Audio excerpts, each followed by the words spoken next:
Hello, this is Jeffrey Kendall Pelican in the Wilderness. Welcome back to my YouTube channel. I know both these stories because my mom told me these stories. I do not remember them. My mom was ironing and I stuck my hand between the iron and the ironing board, but I was too slow and I got burnt. Now I do not believe for one second my mom ironed my hands.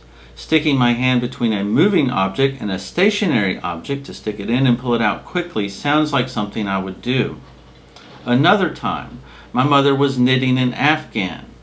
As she sat at the table knitting, I sat on the floor with a pair of scissors cutting.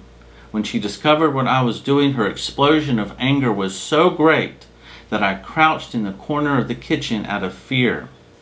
As she told me this story, she squatted in the corner of the room to demonstrate how I had hid. I looked at her and I thought, what a pitiful moment of my childhood. She told both these stories side by side, one after another. When my hand was burnt, she took me to the emergency room and she was investigated for child abuse. Can you believe that I was investigated for child abuse? Me abuse my children? When a child hides in a corner out of fear of his parent, the precipitating event is abuse. In this case, emotional and psychological abuse. As she pronounced her incredulity at being investigated for child abuse, I realized how blind she was to herself, how her self-perception disconnected her from reality.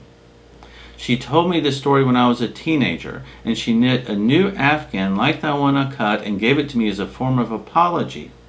I thought, how does this thing undo the damage done to me when I was a helpless child, damage that I had carried for years? I still have the Afghan. A point of note, our society can identify and address physical abuse, but emotional and psychological abuse is invisible. We have no mechanism to recognize it, identify it, or address it. If you'd like to hear more of the story of how a child is made a codependent, please subscribe to my YouTube channel.